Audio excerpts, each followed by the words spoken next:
there are lots of people in the world who don't really know how many white people exist.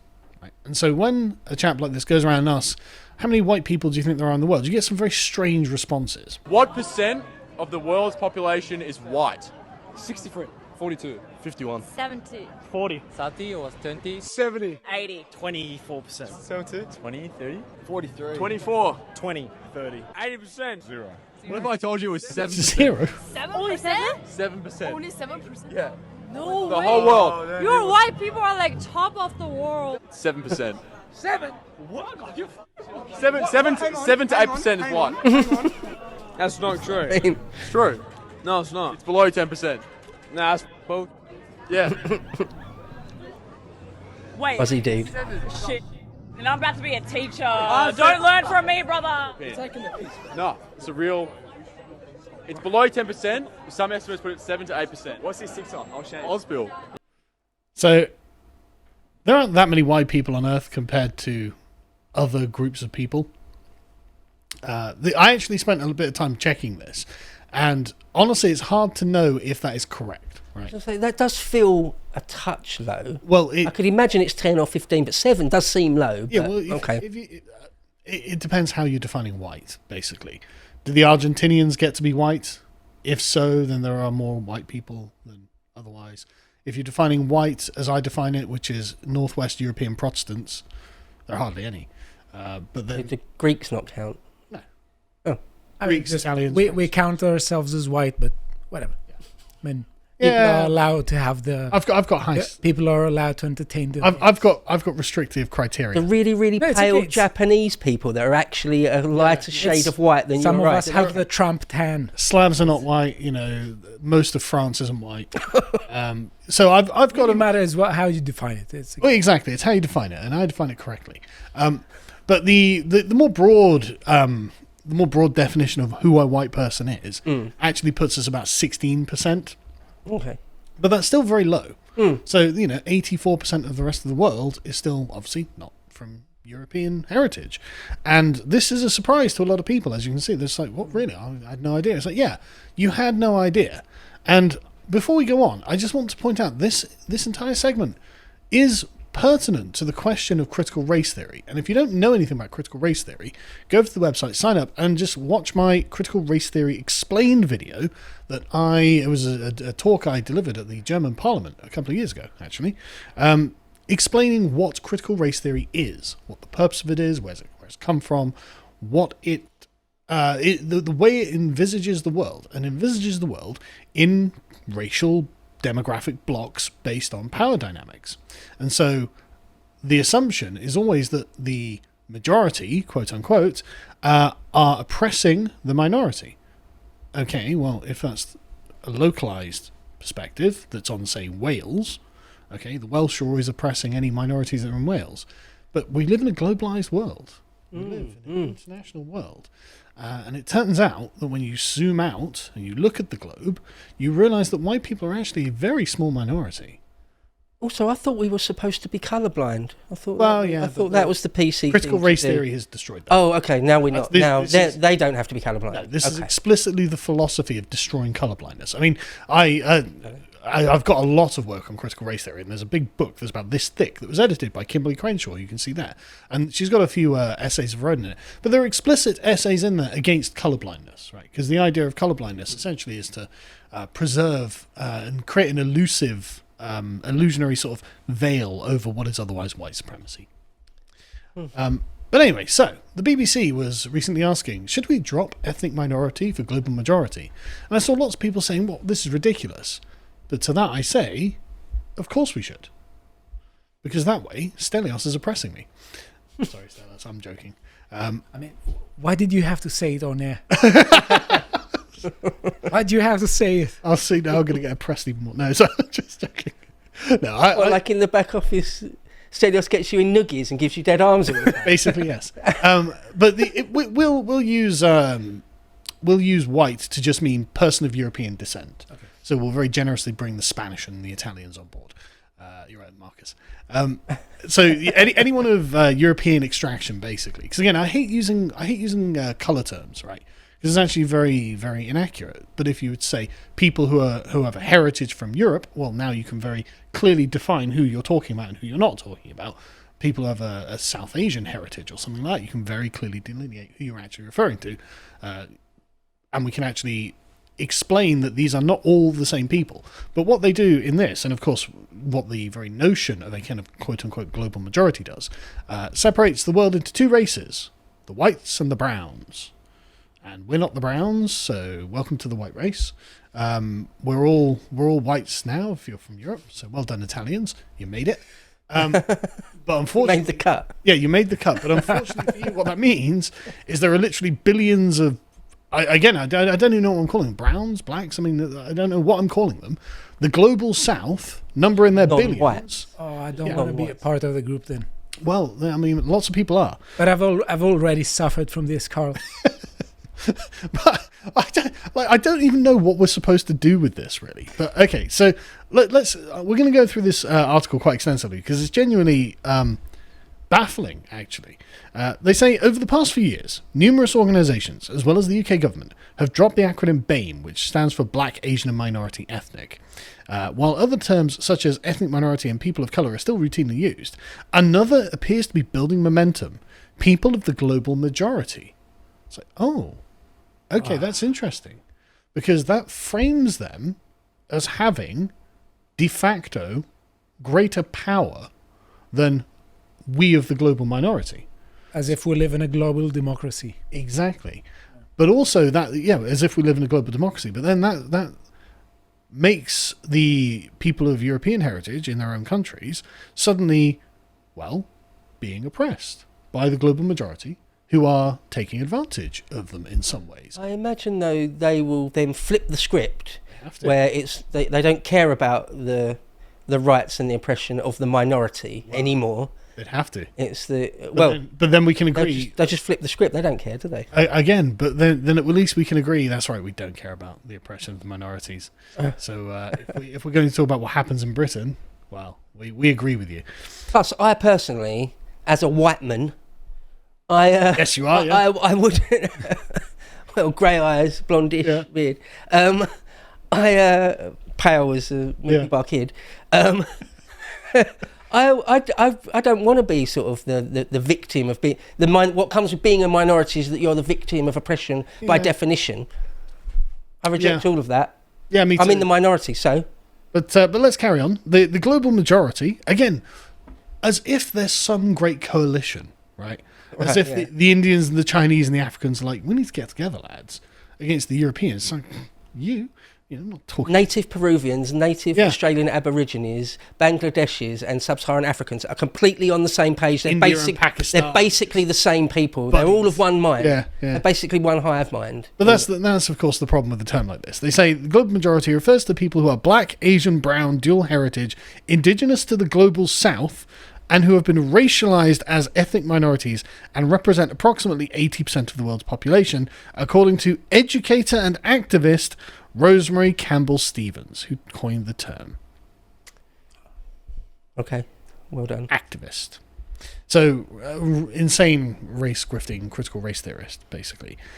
So it's white versus brown, according to this conception. And the BBC is like, yeah, I need to start promoting this.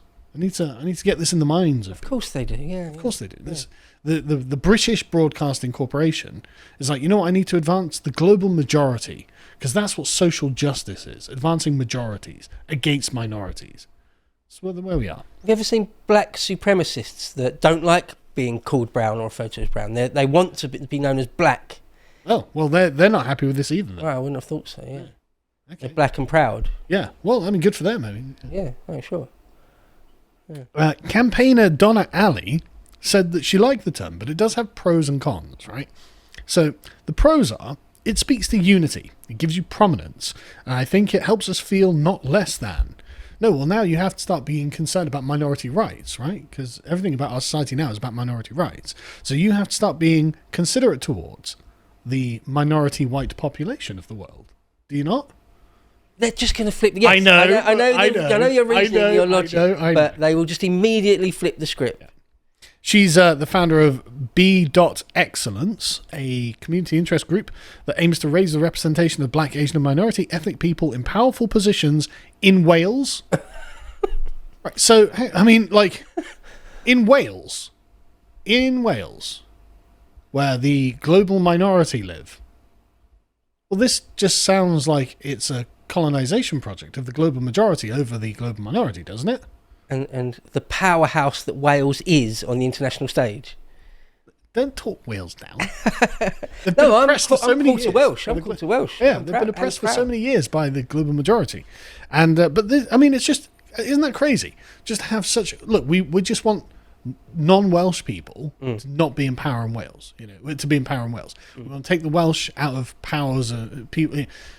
Powerful positions in Wales, whatever that means, and we want them to just be from the global south. What? Well, that would be oppression, wouldn't it? Look, that would be the majority oppressing the minority from your own definition. So, just a thought. Maybe we should not be in favour of oppression, but because they say, of course, the word minority can make you feel like you are less than, that you are the least, when in reality we are more in terms of numbers. Oh, right. It's just a raw power game now, right? It's just what it boils down to. It's always so funny to me when they do it in Ireland or Sweden or Wales or something like that, or Scotland. Finland. Yeah. Finland needs diversity. Why? Because of colonialism? It's like in somewhere like America, that's always been, well, not always, but has been a melting pot for a long time, and has been proud of it before this current strain of wokeism and anti-whiteness. Or somewhere like Turkey, for example, always been a crossroads of the world, for example. And a great but empire. But Wales, it's so absurd. You would the argue- Republic of Ireland. Wales was a part of the British Empire, so you would argue from that perspective.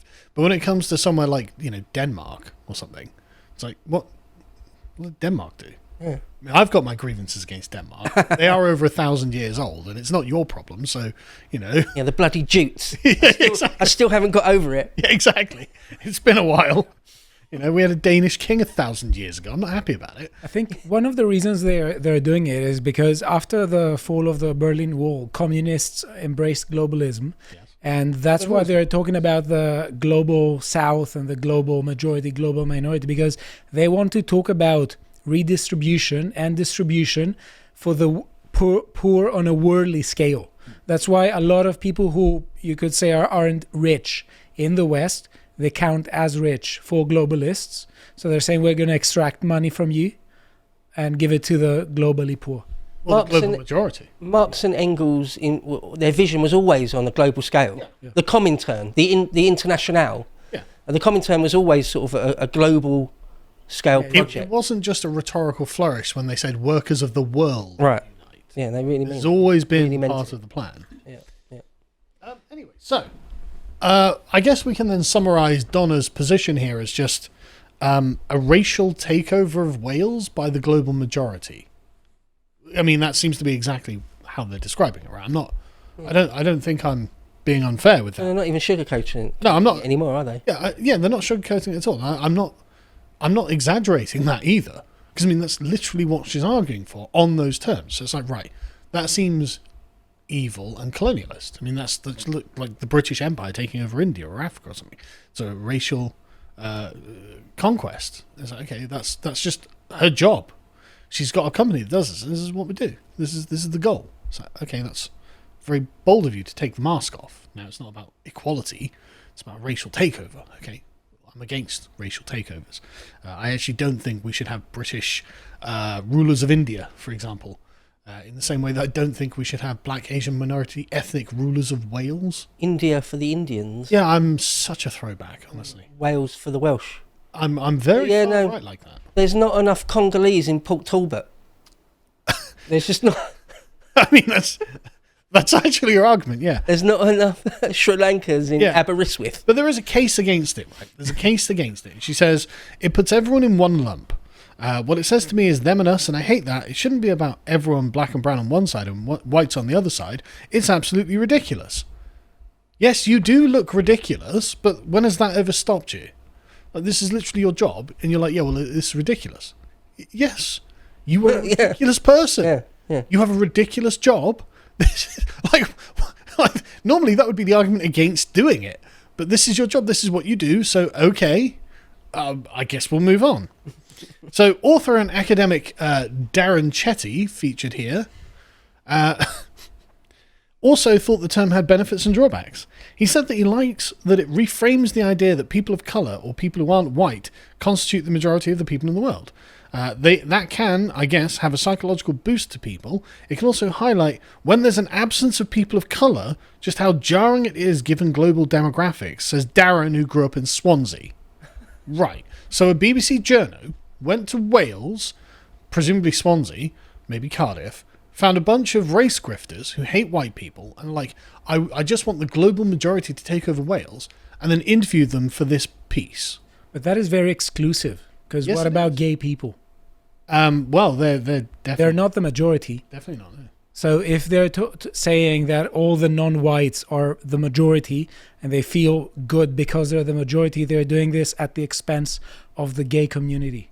Yeah, but I find Darren's perspective here particularly interesting. So I went to Swansea, and I found that everyone was part of the global minority. We need the global majority in here, quick. It's like, why? Madness. What Runnymede Trust style madness. Yeah, absolutely. I don't, go to the Amazon and be like, oh my God, there's members of the global majority here. Quick, I better get some global minorities in, because this is weird. How could people in the Amazon be living without us? It's like, everything was fine without you. It's fine. You're the majority. Actually, most of the world is run by people who look like you, not like me. So that's okay. And I'm totally cool with it. And you could go there, like Idris Elba is like, oh, I'm going back to Africa. Why? Oh, okay. I mean, great. Have fun. It's like going to Bogota and saying there aren't enough Welsh male choirs Yes, in Bogota. probably true. We've got to get some in. Got to get a load of Welshies into Sao Paulo. Just there aren't enough Welshies to be. It's right, yeah. There's 3 million of them. Yeah. The global majority is billion strong. It's just we can't have the Welsh ruling class of the world. It's just not enough. Anyway, moving on. Another thing as well. This shows just how much of a minority things are, right? Like if you're literally saying, right, Wales is hardly any of the global majority in Wales. So yeah, but there are only 3 million Welsh. Welsh is a small place. Wales is a small place. Very small. Yeah. Like the global majority is about 6 billion, 7 billion people, something like that. Like, what's the plan here? How are the Welsh going to hold back the tide? There's not a lot they're going to do. A lot of it's Snowdonia and Valley country, isn't it? So they've got Cardiff. It's a reasonable sized city. Yeah, that's it. That's their only big city. But Swansea's all right, I suppose. yeah, Swansea, yeah. But they've got to get all the way up to Snowdonia. Anglesey. Yeah. There's not enough people of colour in Anglesey. In Fishguard. Yeah. where the French landed. The term people of the global majority was brought to prominence by Rosemary Campbell-Stevens, an educator and anti-racist activist of Black Caribbean heritage. Now, one thing I can't help but notice in all of this is that it is self-interesting that they do this. It's not abstract. And it's the same way with all of the identity hustling. It's always a person who is a representative of that category. So they may as well just say, I want that. I would like that. Why? Because you need a representative of the global majority. You mean you, right? You mean you want you to do it. Right? I want just your country destroyed. Just say, I want, and then we can have a much more honest conversation. You get the odd one that is like a Robin DiAngelo, someone like that, who's just a Catholic. Just truly mad. Yeah. Someone, D'Angelo. Yes, hello, fellow white people. Completely. All right, Italian. But what does this mean, that if the global majority came and voted and said that we want Europe to be destroyed, that we should allow Europe to be destroyed? Well, absolutely not. I mean, we're going to have to argue for minority rights.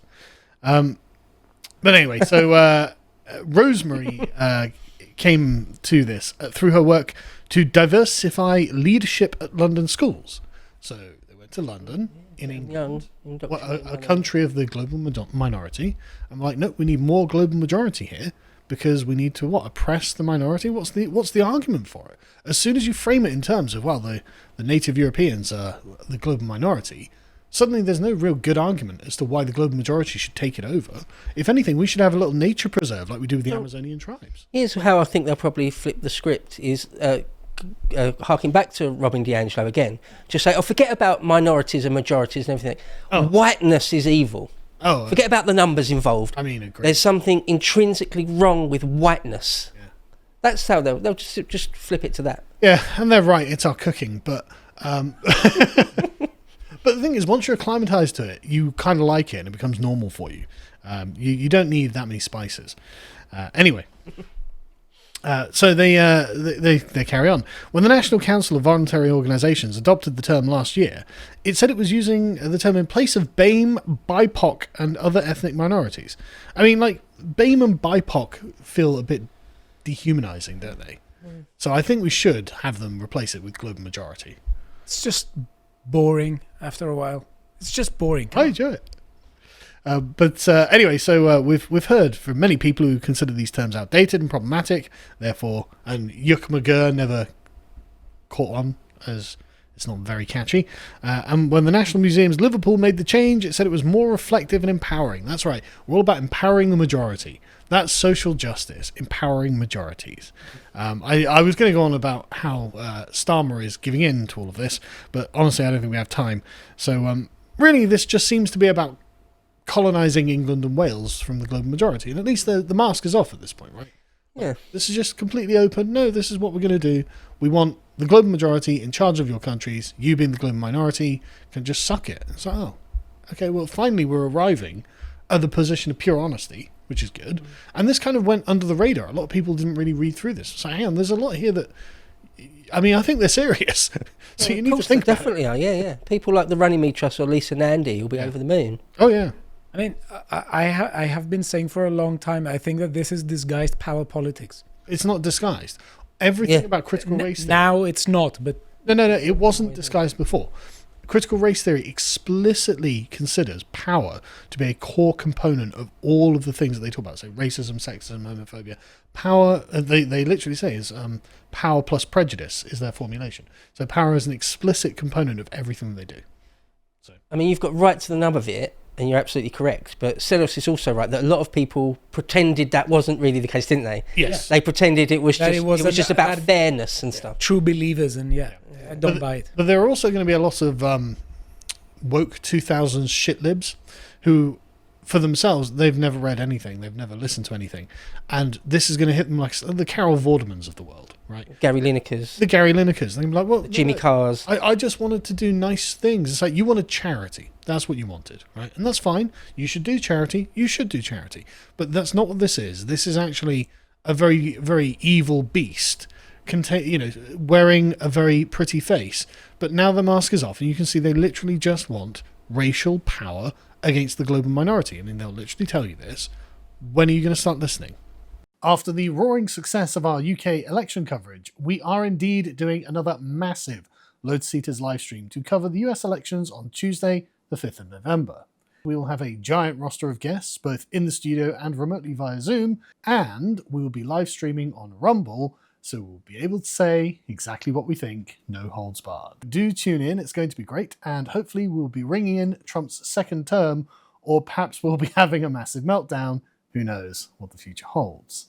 See you then.